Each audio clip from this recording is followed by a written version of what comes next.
Canto da Sereia é uma homenagem a ele, que ele sempre fala sobre o Canto da Sereia, com relação a você escutar pessoas com fórmulas mágicas. Não existe um exemplo. Quando você pega um empréstimo consignado, voltou. Estava falando sobre o Canto da Sereia. Olha ali, a homenagem a ti. Então, os influencers, os coaches, o pessoal do TikTok tem solução para tudo, mas não é bem assim. Por exemplo, quando fala que tem juros abusivos, primeiro, você assinou um contrato, você recebeu o dinheiro, então você cumpriu o contrato. Se realmente você está pagando juros abusivos, se for um empréstimo não consignado, você pode ter, sim, estar pagando juros acima do mercado. Mas aí você precisa de um contador e, se for necessário, um advogado para te orientar nisso. Mas, normalmente, o pessoal que tem o Canto da Sereia, ele fala tudo. Aí o que ele fala para você? Não, você está pagando os juros abusivos no consignado. O consignado ele tem uma lei. Então, jamais você vai pagar juros abusivos no consignado. Por quê? Porque na hora que você for entrar com o contrato no GOV, ou antigamente no SIGEP, ele tem um teto legal. Então, a lei existe, você, nenhum banco empresta consignado acima da lei. Aquele é o teto, daí para baixo, qualquer banco ele pode negociar a sua taxa mensal, mas tem um teto. Então, não existe juro abusivo em empréstimo consignado. Então, o advogado canta você, advogado não, o coach, o influencer, o mágico, né? A sereia, canta você para você entrar com um processo. Aí você vai lá e dá 100, dá R$1.000. Então, olha, eu preciso de R$1.000 para entrar com o processo. Aquele R$1.000 ele vai botar no bolso. Ele vai fazer a sua inicial, copia e cola, vai entrar e ele vai dizer para você que o juiz disse que você não tem direito porque o seu contrato ele está legal. Mas ele botou R$1.000 no bolso. Entende? Quando é o Canto da Sereia, não é que ele inventou alguma coisa. Ele simplesmente tirou o seu dinheiro com uma coisa que não existe. Fórmulas mágicas de investimento. Nós temos alguns colegas, alguns associados, que entrou aqui, não, vou te dar 10% da criptomoeda, o cara investiu R$40.000, perdeu. Aquele rapaz que era o rei do Bitcoin, lá na região dos lagos, acho que era Aruama, Cabo Frio. Então, o cara trabalhou a vida inteira, pegou R$40.000, botou na mão do cara, sumiu. Por quê? Não. O cara vai resolver o problema financeiro, vai triplicar o seu dinheiro, 10% ao mês, entendeu? Não é assim, isso não existe. Fórmulas milagrosas de redução de gasto. Só tem um jeito de você reduzir gasto, é diminuir gasto, entendeu? Não tem como você diminuir sem gastar, é parar de gastar, diminuir os gastos mesmo. Então, tem aqueles que dizem que o mar, você está no mar, que horas as ondas vão levar você para águas profundas e turbulentas, Calma.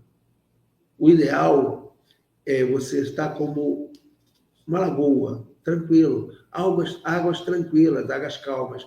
Tudo que é muito alvoroçado, suspeite ser Canto da Sereia. Wellington, me ajuda na segunda. Valeu. Bom, quando a gente fala em colaborar com alguém,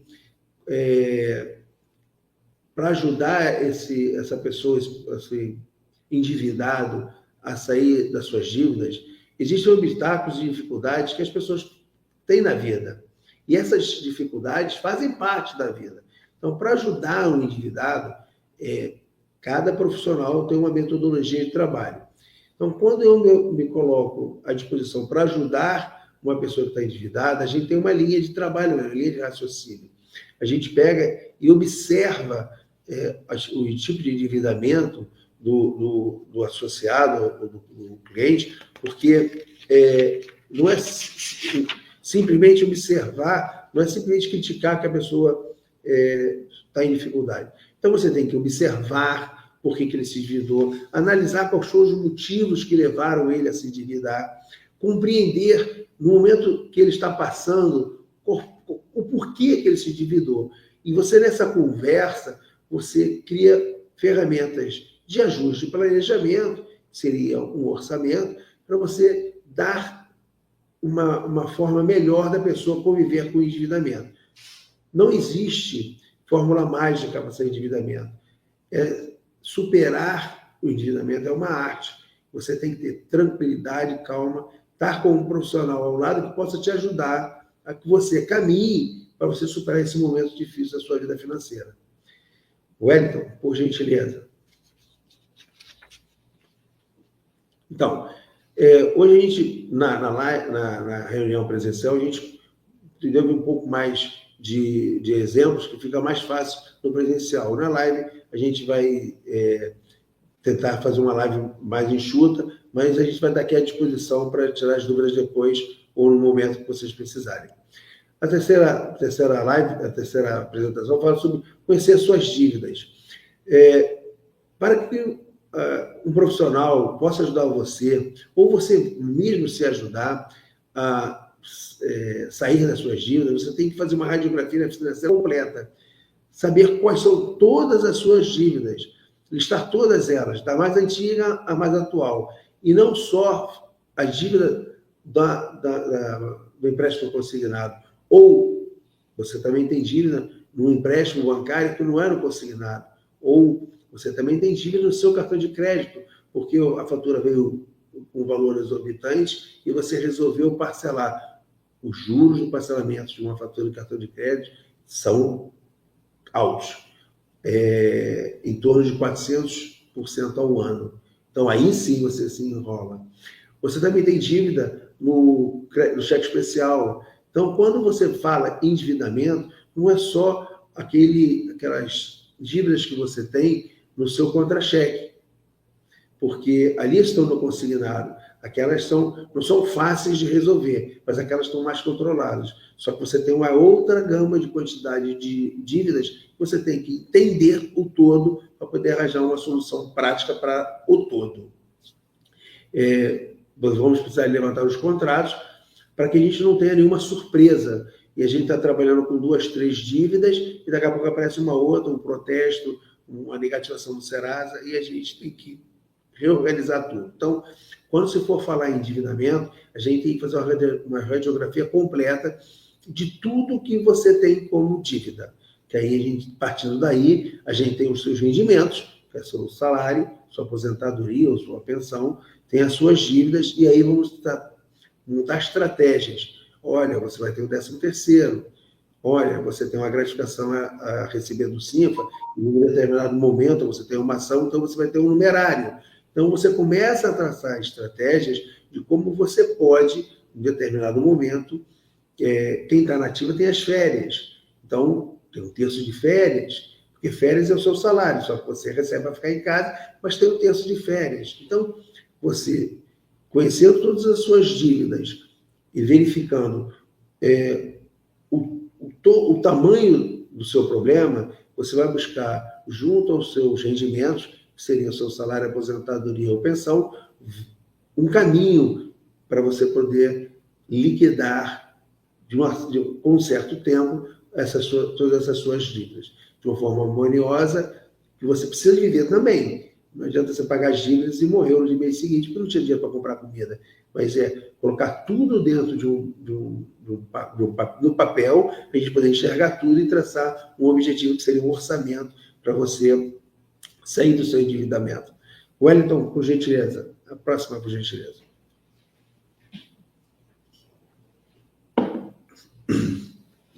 Bom, quando a gente vai falar... Primeiro você tem o registro completo, fez uma radiografia das suas dívidas. Então, você sabe quanto você deve. E você sabe que o seu salário. Mas você sabe quanto você gasta diariamente? Um exemplo. Hoje eu estava conversando, um maço de cigarro está em torno de R$13. Então, o rapaz fuma. Beleza. Ele fuma um maço por dia. Em 10 dias, é R$130. Em um mês, é 400 pratas, 390. Então, se você não tiver um registro diário dos seus gastos, você nunca vai saber onde está a fuga financeira. Então, quando eu falo que você tem que anotar os seus gastos, é simples. Eu peguei hoje uma nota de R$50, passei no caixa eletrônico, saquei R$50. Aí eu peguei R$50 e botei no bolso. Aí eu fui ali na esquina, comprei um maço de cigarro. Depois passei no bicheiro, fiz um jogo do bicho. R$10. Então, eu gastei 13 com mais 10, 23. Aí tomei um cafezinho, mais R$3. Vamos para a chapa, mais 7. Então, gastei R$7. No final, eu gastei R$20, eu não vi nada. Eu não gastei, não sei o que eu gastei no dinheiro. Aí, quando você chega em casa, aí a mulher chega para você e fala assim, e aí? E aquele, tu foi no banco, foi isso aqui, R$50. Quando tu puxa na carteira, só tem 30. Tu gastou 20 e não sabe em que você gastou. Não são gastos exorbitantes, mas são pequenos gastos, são pequenas goteiras, são pequenas fissuras financeiras que o dinheiro vai esvaziando você e você não enxerga para onde vão. Não estou dizendo que você vai parar de fumar. Parar de fumar é um vício, então você tem que ter um acompanhamento, de repente, da psicóloga, que estava na parte anterior, na primeira live, na primeira apresentação de mais cedo. Você tem que buscar sempre ajuda para você arrancar os seus caminhos, descobrir os seus caminhos e arrancar dentro de você não só as dívidas, mas você conseguir traçar uma vida mais harmônica e feliz com o seu rendimento. Então, eu acredito, cada um tem uma forma de trabalhar, cada profissional tem uma forma de trabalhar o endividamento com o associado, com o endividado. Então, na minha opinião, você tem que anotar os seus gastos diários. E aí, você andar com um caderninho, eu até tinha um caderninho aqui. Você andar com um caderninho, um bloquinho que seja, anota diariamente, gastei R$7, fiz um jogo do bicho, comprei um maço de cigarro, tomei um café. Então, você tem o seu gasto daquele dia. Chega em casa, você passa um caderno maior. E aí você consegue ter o seu gasto daquele dia, mas naquele dia também você pagou conta de gás. Comprou o gás, ou comprou o pão. Então, você chega em casa e passa por um caderno maior. Você tem a sua anotação dos seus gastos por categoria. E aí você vai se organizando. Porque você tem outros gastos que são importantes. Você tem gasto com moradia, tem gasto com transporte, alimentação, saúde, o seu remédio de pressão. Então, você precisa saber, no mês, onde você colocou o seu salário. Porque se você não souber o que você está gastando, você não tem condições de se alavancar para sair desse momento ruim que é o endividamento. Então, você, no trabalho que a gente desenvolve junto com o endividado é anotar seus gastos diários, chega em casa, passa com um caderno e fazer um macro. Se você mora de aluguel, você tem que anotar o aluguel, que é uma despesa que você tem. Se você mora em condomínio, você tem que anotar o condomínio. Mas os seus gastos de luz e gás, você sempre tem. Então, também tem que anotar. Se você vai trabalhar, pega ônibus, metrô, trem, barca, Uber, tem que anotar os seus gastos de transporte. Alimentação, feira, supermercado, você saiu, fez um lanche. Então, tudo isso são gastos que você tem que identificar para você saber onde você está gastando o seu dinheiro. Porque o seu dinheiro gastou e você não sabe como você pode se reorganizar para melhor orientar os seus gastos. Wellington, me ajuda nessa. Você sabe das suas dívidas, sabe o seu salário, identificou onde você está gastando, então a gente tem que montar um orçamento. Como é a montagem desse orçamento? Você vai ter seus objetivos, algumas coisas você não vai conseguir se livrar, você não vai conseguir se livrar da conta de luz, se você parar de pagar, eles cortam. O gás, se você deixar de comprar um bujão de gás, você fica sem gás, você não pode parar de pagar o seu aluguel, se você mora de aluguel, você é despejado. Condomínio, você perde o imóvel. Então, você tem gastos, você tem que definir seus gastos de uma forma, organizar seus gastos de uma forma que você saiba o que são os gastos essenciais, quais são os gastos importantes, que são eventuais. Você tem que pagar o IPTU, o IPVA, em março tem a escola do filho, ou se não é o filho, é o neto que você vai ajudar. Então, você tem que fazer um orçamento onde você entenda todos os seus gastos que você anotou e você vai listar eles agora de uma forma harmônica dentro de uma tabela de gastos, onde a gente coloca um percentual do seu salário para cada evento. Todo orçamento ele é ajustável conforme as necessidades. Nós trabalhamos com essa tabela. 50% para gastos essenciais, 20% para gastos importantes, 15% com dívidas e 30% com gastos extras, seja poupança lazer. Por que 15% com dívida e 15% com extra? Porque o endividamento total, normalmente, é de 30% do seu salário mínimo. Então, 30%, se você está endividado, você não tem como poupar e tem que reduzir o lazer. Mas você tem que viver. Então, os gastos essenciais, eles têm que continuar. Os gastos importantes, a gente tem que repensar. Por exemplo, em janeiro, normalmente vem a parcela do IPTU.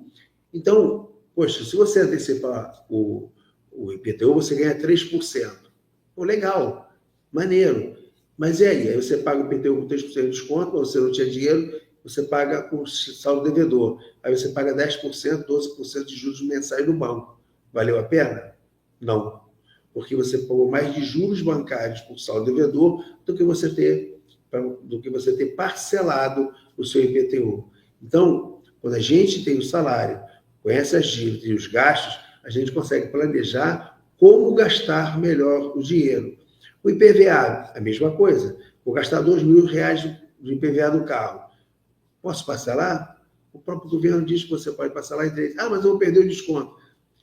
O desconto é para quem tem dinheiro para pagar. Se você está endividado e não tem dinheiro para pagar, o interessante é o quê? Você parcelar. Se você pagar com juros do saldo bancário, a conta corrente vai te cobrar 10%. Então, você perdeu dinheiro ao invés de gastar, ao invés de ganhar. Você não parcelou, mas você pagou juros bancários maior do que o desconto que você teria. Então, para todo gasto, você tem que ter um entendimento. Mas, educação.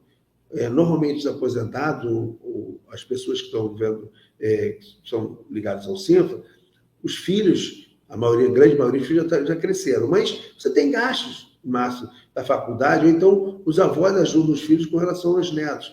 Ou seja, os gastos importantes, eles são sazonais. E aí, quando não tem IPVA, já resolveu em maio, vocês não têm IPVA, já não tem taxa com educação, então vamos reorganizar o orçamento, os gastos importantes a gente joga para cima, para gastos essenciais, ou para baixo, para quitar dívida. Ou seja, você conhece seu salário, conhece suas dívidas, conhece suas despesas e monta um orçamento. E aí você começa a aprender a gastar o seu dinheiro, a estudar uma forma de sair do seu endividamento. Porque você, para quem está na ativa, você tem férias e tem 13º. O aposentado também. E essa grana é uma grana extra, que a gente pode trabalhar esse valor para ajudar a fazer uma composição de quitar algumas dívidas.